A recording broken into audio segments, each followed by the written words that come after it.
It's Wednesday. You know what that means. Time for the Southern California Writers Association Hump Day Book Tour. I'm your host, Maddie Margarita, here with Diana Pardee on tech.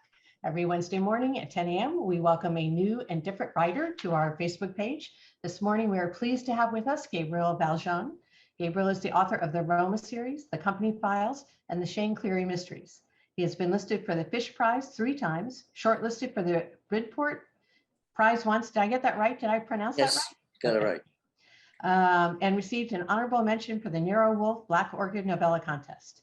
He's been nominated for the Agatha, Anthony, Silver Falchion Awards and received the 2021 Macavity Award for Best Short Story. He's a member of the Historical Novel Society, ITW, MWA, and Sisters in Crime. You are a busy person, Gabriel. Yes, I am. Thank you for having me. It's kind of exciting. We're excited to be here, and we are talking a little bit off stage about all the things that you do for other writers, and it probably feels kind of funny to have a chance to just talk about yourself and your writing. So I'm interested. You write so many things and so many different things and in so many forms. What inspired you? Let's talk about Shane Cleary series. What inspired you to write that series, and what is it about mystery that intrigues you enough to stay with it for 3 books? Okay. So I started the Shane Cleary series because I live in Boston, and growing up I didn't grow up in Boston, but having lived here long enough, I got familiar with the Boston writers and the mystery series like Robert Parker, Dennis Lehane, George Higgins. Having been a child in the 70s, it's a era that I'm familiar with. So I remember all the 70s TV shows with detectives, Columbo. So it's a genre that I always enjoyed, and I enjoy it particularly because mystery tends to pick up and discuss social issues, and it makes things seem very real. I don't like making the distinction between genre and literary fiction, but I also enjoy historical fiction. So I was trying to find, when I started writing, a way of blending both. I like mystery. I also like historical fiction. So I decided to set a mystery series in the past, but a past that I knew about, and one that's not too distant in the past.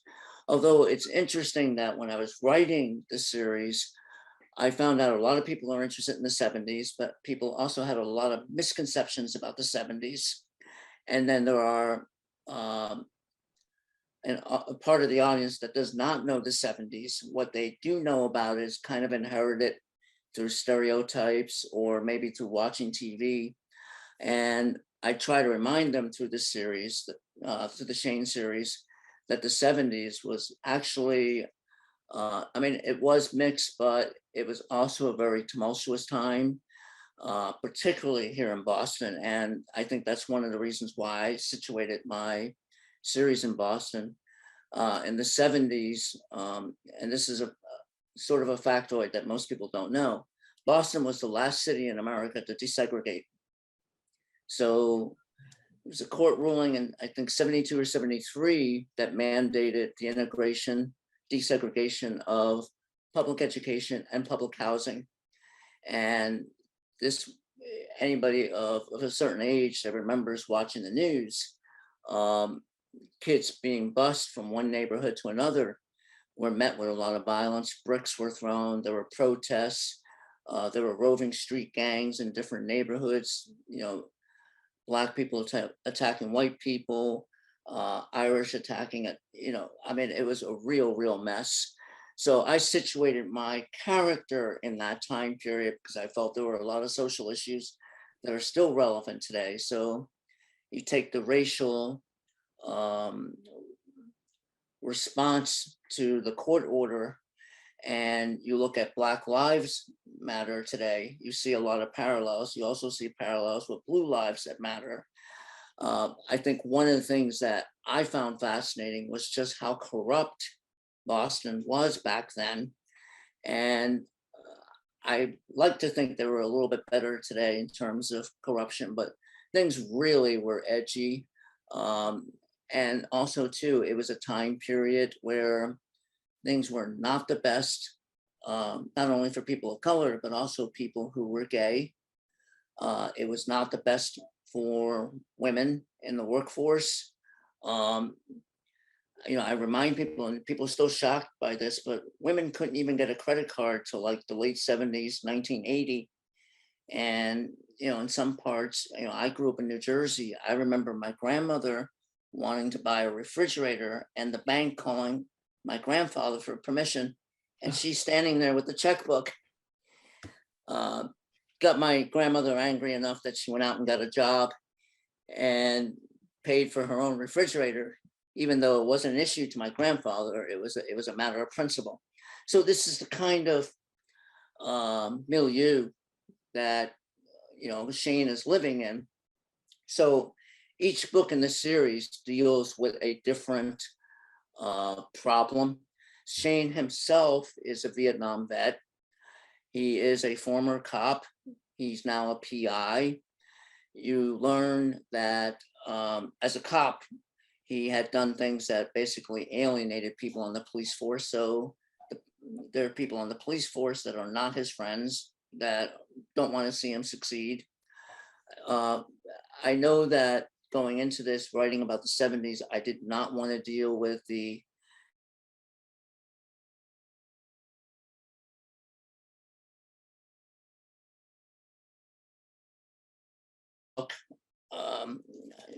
dirty old town. I'm hoping you can see it well.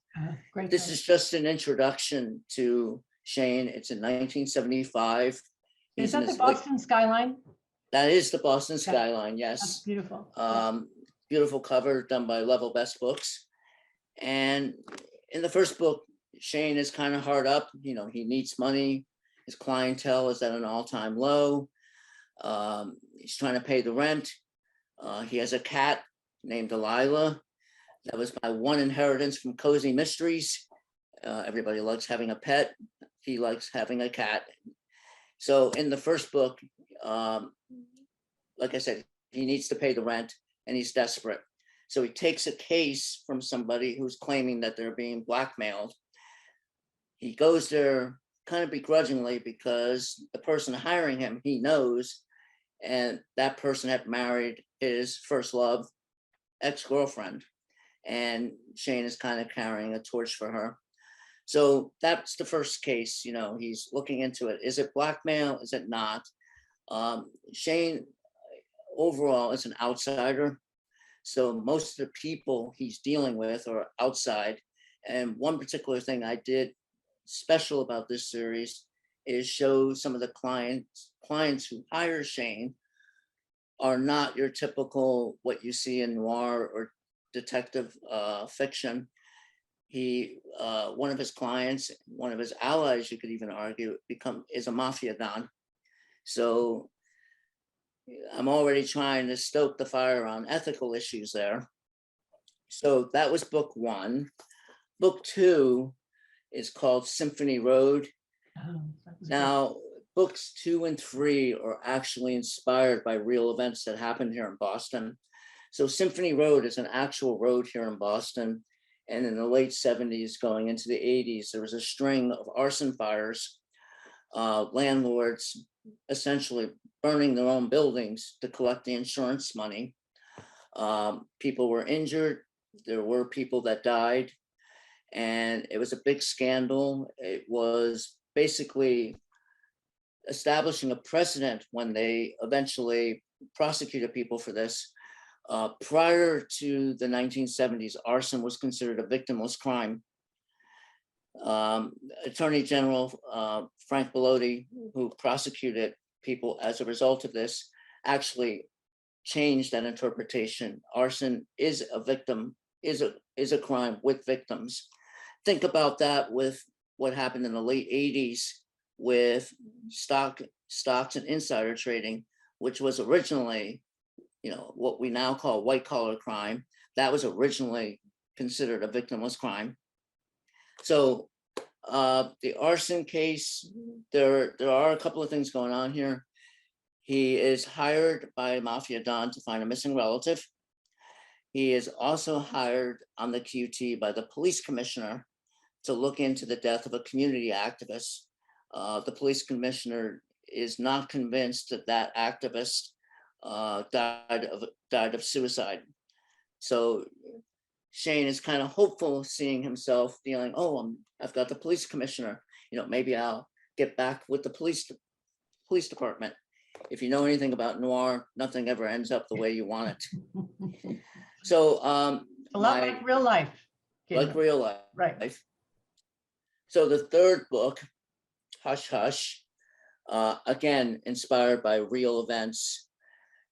This story was inspired by a murder that happened in the combat zone in the late 70s. The combat zone was Boston's Tenderloin district. It's where there were adult bookstores, strip joints, where people went and bought drugs. There were porno theaters. In fact, the movie Deep Throat, which created a major court case on censorship and pornography, was played at the Pilgrim Theater. That was in Boston's combat zone. So a kid is murdered. Shane gets hired by one of the defendant's father because he does not believe that his son is guilty. In the actual court case, what happened in real life was a kid was attacked, went to defend his friend, was knifed, died, not right away, died like a week or two later. The 3 men that were arrested for the murder were Black, came to trial. The DA, prosecuting attorney, excluded, I think, 11 out of 20 Black potential African Americans that could have served as a juror. He only ended up having 1 juror that was African American. And he felt that that was sufficient, and even made a remark like, well, I made him the foreman. That's good enough. The trial was fast-tracked. All 3 defendants were convicted, given life without parole. Part of the thing that was muddy about this case was, out of the 3 men who were arrested, nobody understood who did what. But the point was they were all sentenced to life. The court case generated a lot of publicity, and the NAACP came in, federal auditors came in. They ended up getting a retrial. On the retrial, they found out 2 of the 3 Black men did not knife or contributed to the death of the individual. The 3rd person did. He ended up getting 20 years for manslaughter. Now, if you're interested in the nonfiction element of Hush Hush, I would recommend Jan Brogan's Combat Zone. It's a very journalistic approach with a narrative of the events of that case. So Shane, in this book, tries to solve that case, and he has other issues going on in the background. In this book, you find that he has a love interest who happens to be a lawyer, and needless to say, she's not thrilled about him handling this case. She also later on discovers that he is friends with a mafia don. She sort of sees that as problematic, and go figure.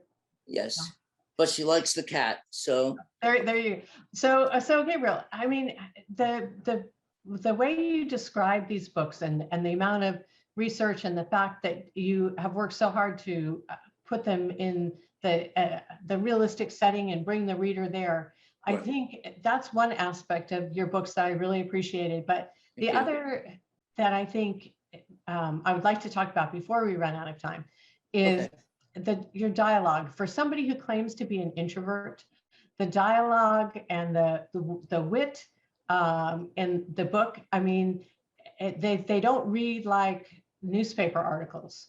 They're so readable, and you really do smile, even though you don't want to at times, and all the good things that make a good noir book with some wit. So is that your writing style? Is that It is find that my in all of right. your books, or? It is my writing style throughout the series and other things I've written. I've written short stories. Um, one of the things I try to do is, with noir, it's very difficult because noir dialogue historically can be very snarky, and that lends itself to parody. Mhm. And I try to do things where it's realistic, but people don't. I think people do realize writing humor is very, very difficult because you don't know if you're going to offend somebody. It's like comedians say, jokes are all about timing. Uh, One of the things I try to do that is challenging is like when Shane's talking to the Mafia Don cannot come out right and say explicitly what's going on because he lives by his own code and can't incriminate his colleagues, if you will. So there's a lot of subtext between him and Shane, and also the Mafia Don, sort of in a humorous way, is paranoid about being bugged. He's worried that people are listening. So he's always talking about things in a way that will, kind of confuse or befuddle people. But him and Shane kind of get on the same frequency. So that's a lot of dialogue that's fun to write. But I try to keep it simple, but yet at the same time entertaining, because I don't want characters to be black and white. I want, all right, you have a Mafia Don. By definition, he's a criminal. But I also want to show that he's a person, three-dimensional. He has feelings. Hard to believe, but he has feelings. And, he does have a code. And I think one of the things that readers will discover is sometimes the Mafia guy has more morals and ethics than the other people around him, including the police. Oh, good. We love ambiguous characters. Morally ambiguous. There we go. Yes. So we're getting close to the our time here, but I wanted to ask you, when you write these books and you finish, what is it that you hope readers feel when they close the book and they read the last page of one of your books? What is it that you hope that they feel? Or I hope, my honest feelings, I hope they feel that they spent their time well. I hope they feel entertained. I certainly hope they'll come back for the next book, whether that's Shane or something else. I hope, if they read Shane, they go to look at my other series. The writing style is different in those series. So I'm hoping they can see as a writer that I have, a breadth of talent or style, and that they find those, entertaining and have, fun with them. well, that's great. We could, in these times, we're all looking for a little escape. So, Yes. And they make great summer reading. So if somebody Thank is you. looking to buy your books, where can they find them? So the Shane Cleary series, they can find on Amazon. Hopefully they can find it in a bookstore or have their bookstore order it. I do know that the Shane Cleary is in some libraries, so that's an option. My other series are all on Amazon. I have a series that's set in Italy that's contemporary. And then I have a historical one that's set in the 40s and 50s, also on Amazon. And that deals with the early days of the CIA and the rivalry with the FBI. So I kind of consider that noir, but it's also historical. And hopefully people will find those. So library, Amazon, or bookstore, or have your bookstore order them. All right, great. And also, if you can't afford to support Gabriel and buy his books, if you do find them in the library or somebody lends them to you, if you take a minute and leave a review, reviews are greatly appreciated as well, right? Okay. All right. Well, thank you so much for being here. Thank you. I think we could have talked for another hour, but I'm excited that we got a chance to learn about your books and your writing, at least a little about that. We wish you best of luck in the future. Thank you very much. And I want to thank you and everybody who joined us this morning. If you enjoyed this video, which I'm sure you did, please feel free to share it on Facebook, or you will find it also on SCWA Writers Online on our YouTube channel. So until next week, I hope everyone stays safe, and thank you for being here. I'm Maddie Margarita, and this is the SCWA Hump Day Book Tour.